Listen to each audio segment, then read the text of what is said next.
Assalamualaikum warahmatullahi wabarakatuh. Hari ini kita akan belajar terkait dengan gaya dan medan listrik. Sebagaimana sudah sering kita dengar bahwasanya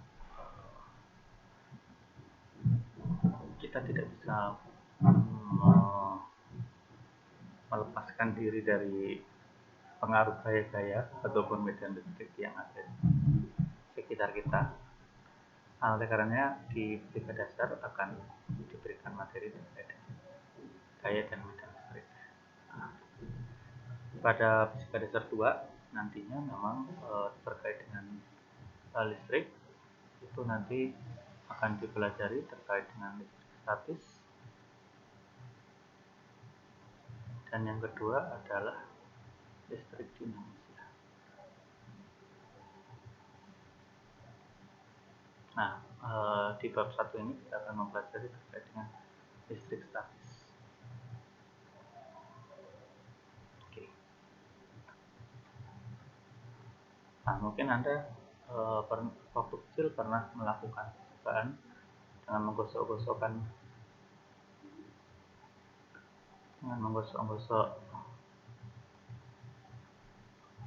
sebuah penggaris, ataupun kalau sesuai gambar ini sebuah sisir yang baru.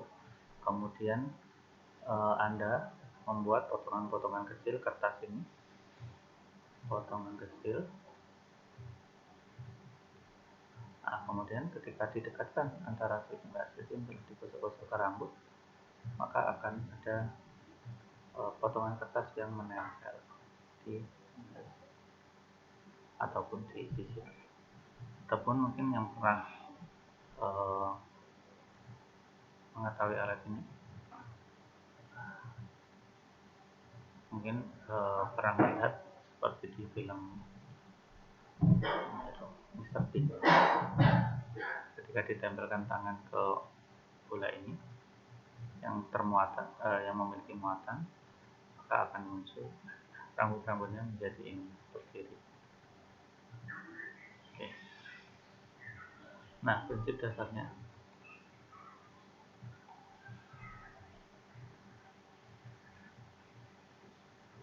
jadi sebuah batang yang awalnya muatannya itu netral, kemudian ketika diberikan muatan ataupun muatan positif atau muatan negatifnya berkurang, maka ketika muatan negatifnya berkurang maka dia akan menjadi bermuatan positif, ataupun ketika muatan negatifnya bertambah maka dia menjadi bermuatan negatif logam tersebut.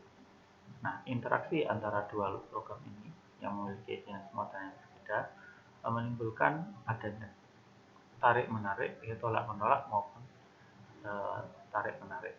Nah, untuk yang listrik sejenis maka akan muncul gaya yang namanya gaya tolak menolak, sedangkan untuk yang berbeda jenis muncul yang namanya gaya tarik menarik, seperti yang diilustrasikan di sini.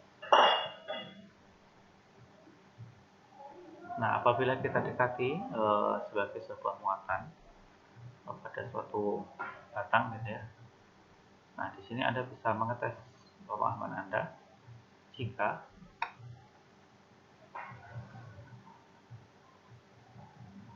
batang A dan B memiliki arah panah yang saling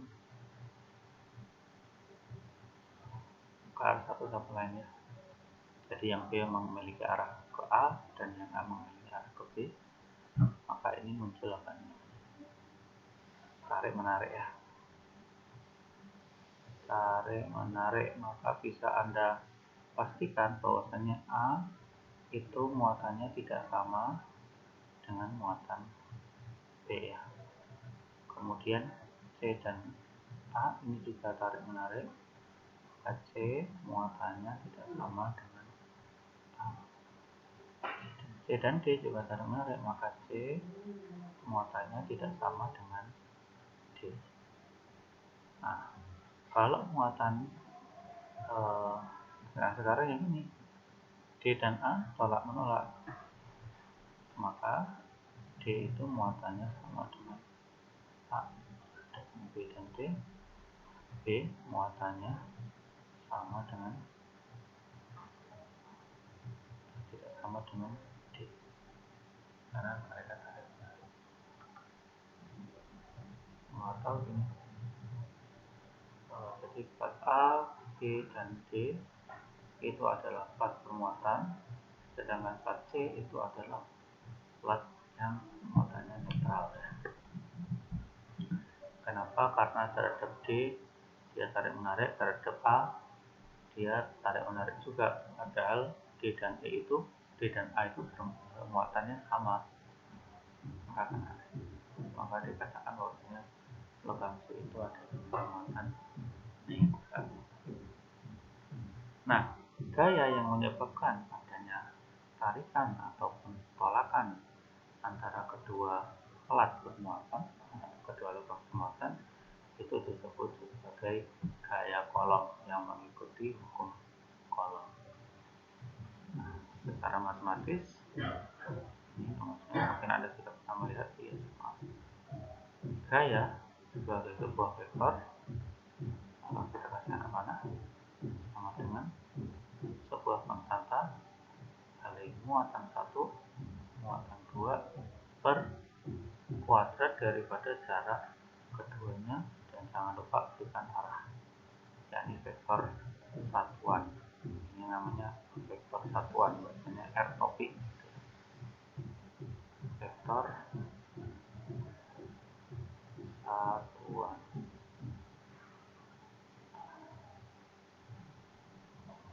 Anda masih ingat ketika membahas terkait vektor, maka kalau kita punya suatu vektor F itu adalah sama dengan besarnya vektor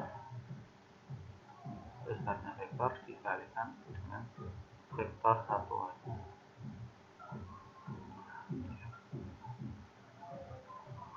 Hanya ketika kita menuliskan vektor, maka kita harus menuliskan arahnya. Vektor itu arah jadinya vektor.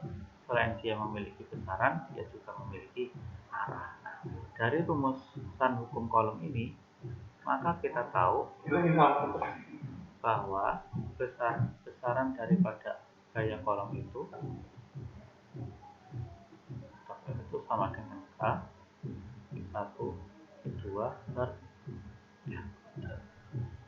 dengan nilai K itu adalah ini 1 per 4 pi epsilon 0 atau nilainya sebanding 8,99 kali 10,9, satuannya Newton meter kuadrat per C kuadrat. C nya itu. Nah, satuan F ini jangan lupa, satuan F ini satuannya adalah Newton ya. Ini satuannya adalah Newton. Kemudian Q ini satuannya adalah kolom karena itu muatan. Kemudian R-nya ini satuannya adalah meter. Nomornya adalah satuan. Nah, sistem muatan tadi bisa diwakili oleh dua buah muatan tunggal. Ya, misalkan kita punya muatan positif, maka kita beri besaran, kemudian kita beri positif. Nah, jika kedua muatan itu adalah sejenis, maka akan muncul gaya tolak menolak ya. Gaya tolak menolak. Sehingga di sini garis gayanya digambarkan sebagai sebuah arah panah yang arahnya berlawanan. Satu arahnya ke kanan, satu arahnya ke kiri. Besarnya bagaimana? Besarnya sama, hanya saja arahnya yang berbeda. Sama juga ketika muatannya itu negatif-negatif, maka akan ada tolak menolak atau repulsionnya. Nah, kalau muatannya berbeda, positif dengan negatif, maka akan muncul gaya tarik menarik dengan besaran yang sama, arahnya berlawanan. Jadi F ini F12, kita buat F12, kalau ini adalah F21. Artinya apa bacanya itu? F12 artinya gaya yang berlaku pada muatan 1 akibat keberadaan muatan kedua. Sedangkan F21 bacanya itu adalah gaya yang dialami oleh muatan kedua akibat keberadaan muatan pertama. Paham? Baik, kita lanjutkan. Nah, interaksi dua partikel dapat digambarkan berikut.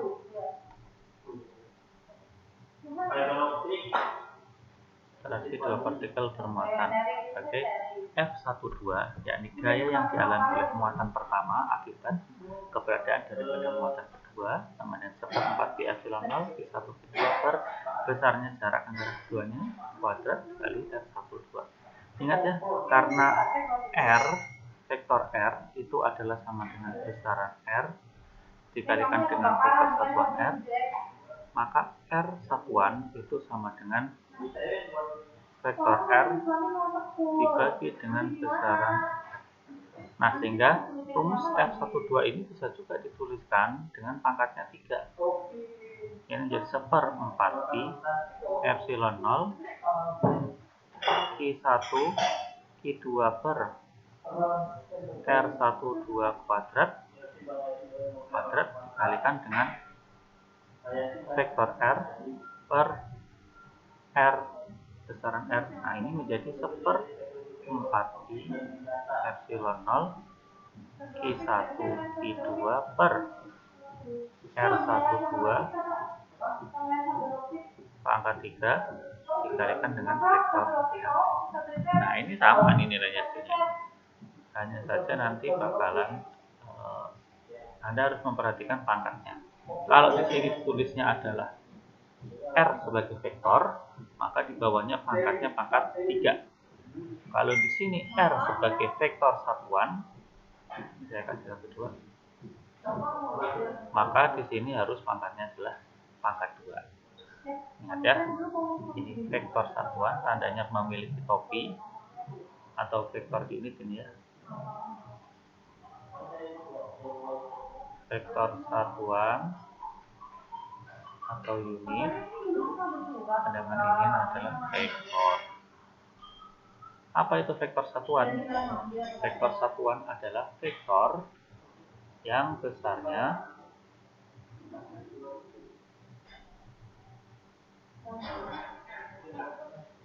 vektor satuan itu adalah vektor yang besarnya satu satuan.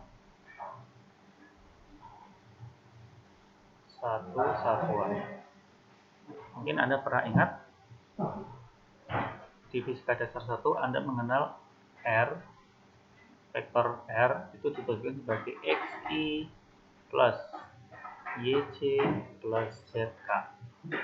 Nah, di sini XYZ itu adalah sebagai besarnya vektor, sedangkan IJK itu namanya adalah vektor satuan. Kalau digambarkan dalam sistem koordinatnya, maka dia menjadi ini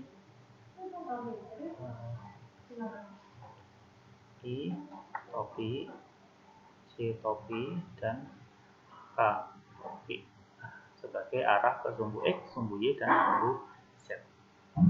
Nah, sekarang kita masuk ke gambar.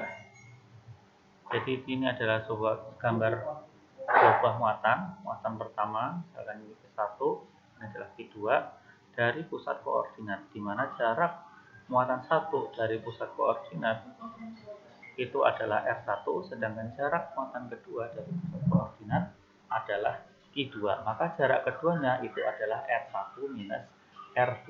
Sehingga kita nanti punya di sini R1 itu adalah X1C, X1I topi plus Y1C plus Z1. Adapun R2 itu adalah X1I ditambah Y1C ditambah Z1. Nah, maka kalau ini menjadi R1 minus R2, maka dapat kita tulis sebagai X1I plus Y1C plus Z1K dikurangi dengan X1I plus Y. Ini 2 ya. Ada Pak Maula, tapi nanamnya harus gimana ya? 2C plus Z2K atau R1 minus R2 itu sama dengan X1 min X2I ditambah Y1 min Y2C ditambah Z1 min Z2. Oke ya. Nah, sehingga ketika Anda mau memasukkan R12 itu artinya R1 minus R2, maka cari besarnya ini. R1, R2 besarnya. Nah, ya, kemudian masukkan ke sini. Adapun vektor satuannya IJK. Oke? Kita langsung. Nah, kebanyakan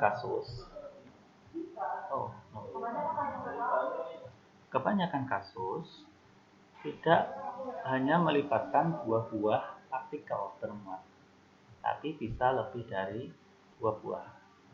Sehingga kita harus menghitung besarnya gaya yang dialami oleh sebuah partikel terhadap partikel-partikel yang ada di sekitarnya.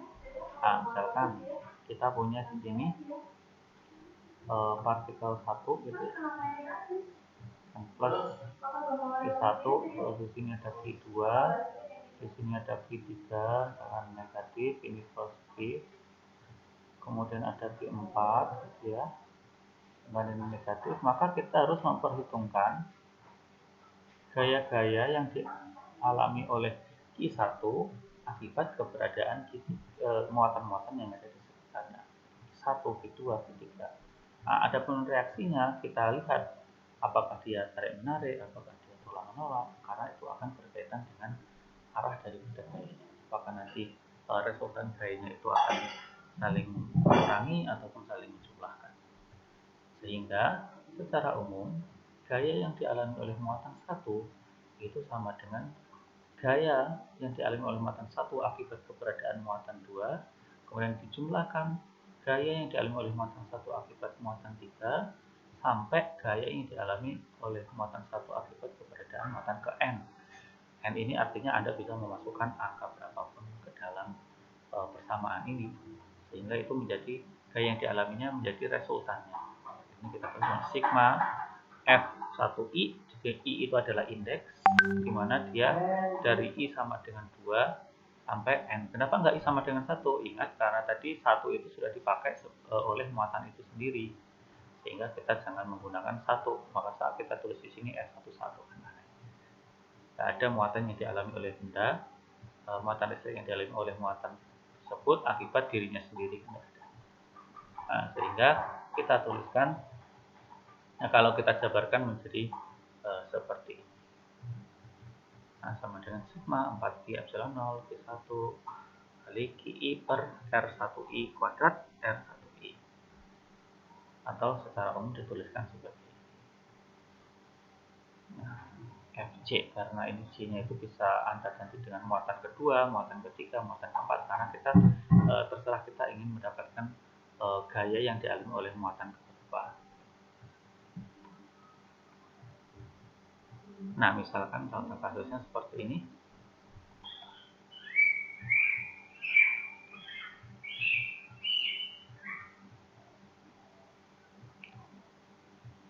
Ada muatan Q2 yang berada di koordinat 0 besarnya, 2Q besarnya. Kemudian ada muatan Q1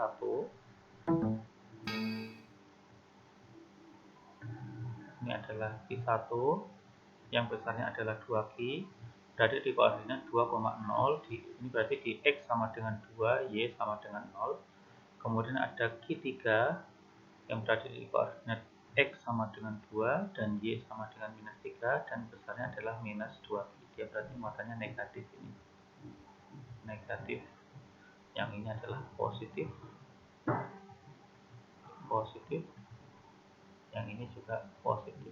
Ingat, berarti gaya-gaya yang dialami kalau ditanyakan adalah gaya yang dialami oleh muatan 1 atau V1 atau F1, maka kita lihat akibat keberadaan muatan kedua, maka F12 itu gayanya kemana? Positif dengan positif, maka akan tolak menolak. Maka di sini akan muncul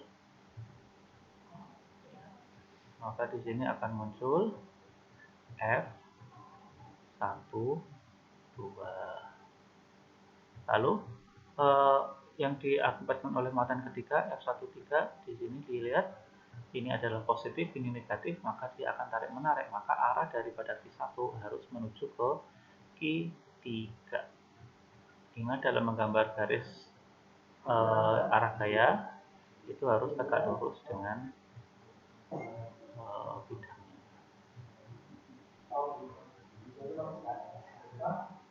Ini sebagai F13. Nah, lalu yang ditanyakan F1 saja. Nah, maka dia adalah resultan daripada F12 dan F13. Ingat tadi rumusnya adalah F1 itu sama dengan F12 ditambah F13 ditambah titik-titik ditambah F1N ya. Nah, ini kasusnya jika arah gayanya itu sudah semuanya searah. Ingat di materi fisika dasar 1 ya, sudah dipelajari terkait dengan resultan gaya. Bagaimana Anda untuk menghitung resultan gaya? Kalau gaya-gayanya membentuk sudut atau dia masih belum searah, maka harus disearahkan. Seperti di sini, F12 arahnya kemana? Ke sumbu X. F13 arahnya kemana? Ke sumbu Y. Ini kan belum searah nih, nggak bisa disimulasikan langsung. Maka harus ditarik resultannya. Nah, bisa menggunakan dasar Keynes. Nah, ingat karena di sini siku-siku, maka Anda bisa menggunakan F1 itu sama dengan akar F12 ditambah dengan F13. Bisa menggunakan aturan Pitagoras karena dia saling tegak lurus kedua gayanya. Oke, kita lihat ya. Nah, tadi kita sudah mempelajari terkait dengan gaya listrik ya. Nanti evaluasinya di akhir. Nah, sekarang kita masuk ke konsep medan listrik. Medan listrik. Nah, sebagaimana dulu kita sudah pernah belajar namanya ada gaya gravitasi, ada medan gravitasi ya. Nah, apabila ada sebuah muatan, misalkan di sini adalah muatan positif, tadi yang muatan positif dia akan ketarik ke benda bermuatan negatif, arahnya ke arah muatan yang menariknya. Nah, konsep daripada medan listrik itu kita dengan menggambarkan garis-garis gaya, garis-garis medannya. Nah, perlu diingat untuk muatan positif, garis-garis medannya itu arahnya keluar daripada muatan ya, keluar dari ada muatan.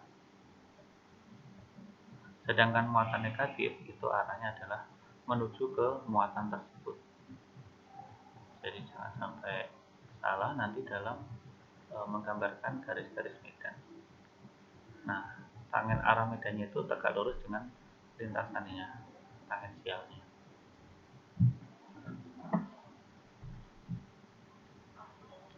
Kemudian, bagaimana dengan besarnya medan listrik? Buat medan listriknya ya. Nah, secara matematis, medan listrik itu dirumuskan sebagai vektor E sama dengan vektor gaya listrik atau gaya Coulomb dibagi dengan muatan Q0. Itu sama seperti kita punya sebuah dua buah muatan. dua buah muatan yang saling berdekatan dengan positif dengan negatif.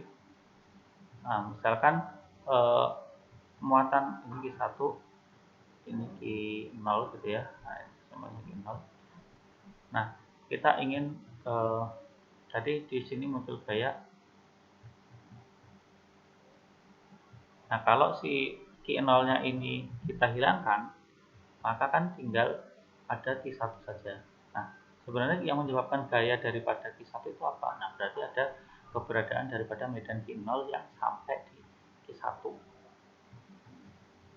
Nah, sehingga dari F sama dengan, kalau dari dua ini, F sama dengan K Q1 Q0 per R kuadrat topik gitu ya. Nah, karena Q0-nya dihilangkan, maka ini kita bagi F dibagi dengan Q0 sama dengan K 1 per R kuadrat R topik. Nah, sehingga tinggal ini F per Q0. Konsep daripada F per Q0 ini disebut sebagai medan listrik. Medan listrik. Nah, bagaimana arahnya ini? Perlu arah.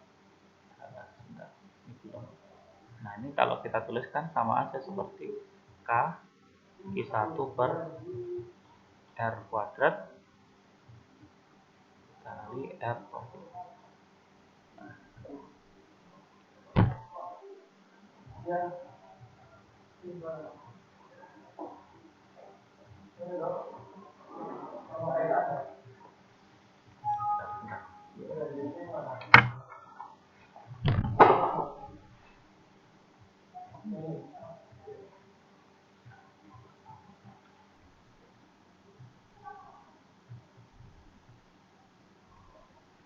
Oke, baik, kita lanjutkan. Nah, ini kita ulangi lagi.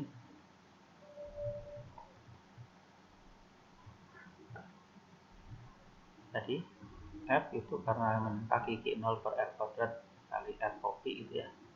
Dengan Q0 adalah muatan uji positif, maka medannya E sama dengan ini. Ini R topik, medan listrik yang dialami oleh muatan uji Q0. Oke, baik, kita lanjutkan.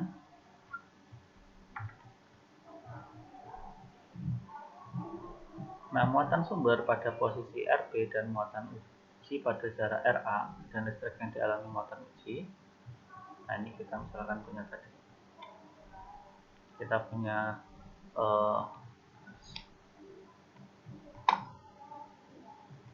kita mempunyai muatan uji Q0 di sini, misalkan kita punya muatan sumber di jarak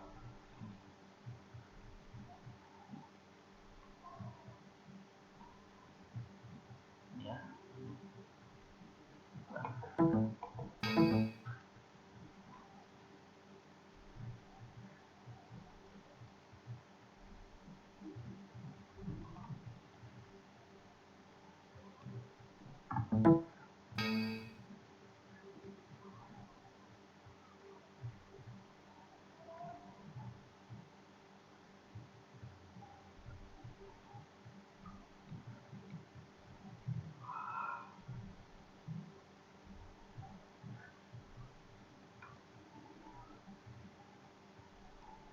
Ya, kita punya muatan Q1, Q2 di sini tadi ya, Q0, kemudian kita muatan satunya di sini. Nah, ini jaraknya dari koordinat kita ke jauh.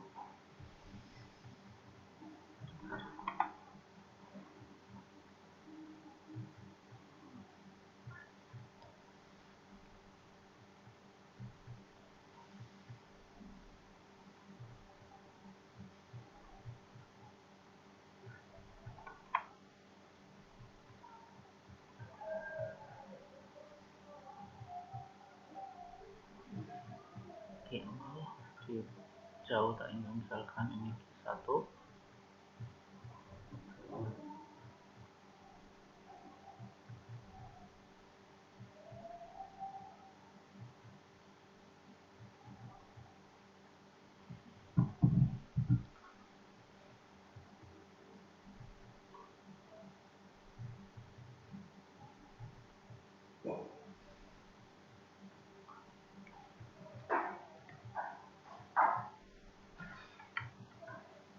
Nah ini maka E-nya itu harusnya ini sama dengan 1/4 Pi Q1 ini ya.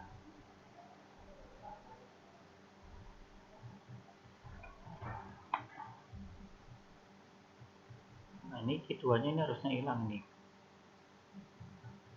ya, sehingga tinggal 1/4 Pi epsilon 0 Q1 RAB kuadrat kali RAB topik persatuannya, sama seperti rumusan kita sebelumnya. Nah untuk kasus banyak muatan, maka besarnya medan yang dialami oleh muatan uji, besarnya muatan yang dialami oleh muatan uji untuk kasus muatan banyak, maka EA-nya sama dengan EA1 ditambah EA2 ditambah EA3 dan seterusnya sampai EAI, tergantung berapakah jumlah muatan yang dimiliki.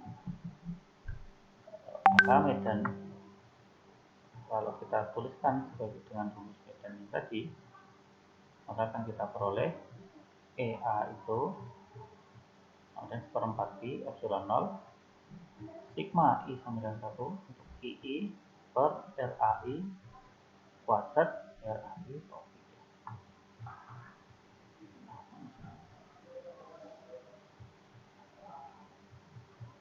Nah itu adalah untuk kasus muatan itu ya. Nah bagaimana untuk muatan kontinu? Untuk muatan kontinu, maka muatan total yang dialami oleh muatan uji itu adalah integral daripada muatan titiknya tadi. Nah, titik itu adalah integral diri ya. Sehingga ini adalah 1/4 Pi epsilon 0 dq R kuadrat titik. Muatan yang tersebut dalam bentuk satu dimensi, bidang ataupun ruang dapat dinyatakan dengan dq-nya sebagai kalau saat ini untuk satu dimensi dq sama dengan lambda dx, kemudian untuk 2D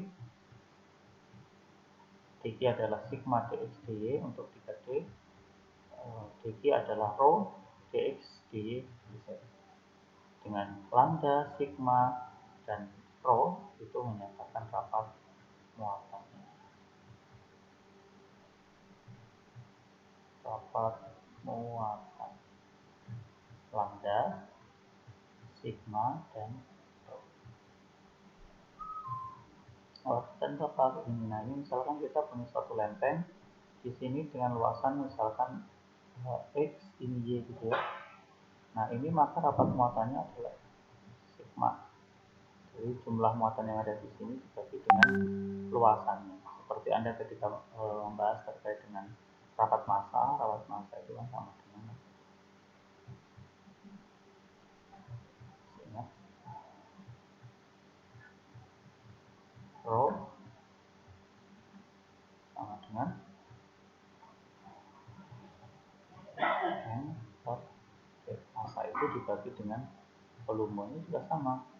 Muatan rho untuk muatan itu adalah jumlah muatan dibagi dengan volume ataupun jumlah muatan dibagi dengan luasan. Ini adalah rapat kalau di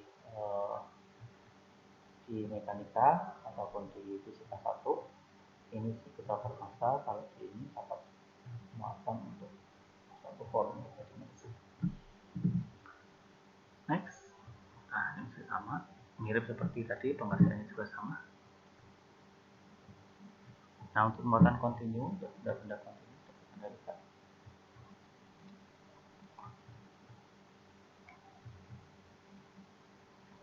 Ya, misalkan ada benda seperti ini, seperti ini, kemudian ada yang lingkaran.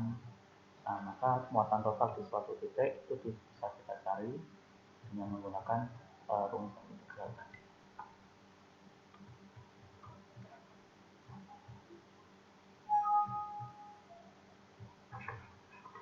Oke, pertemuan untuk kali ini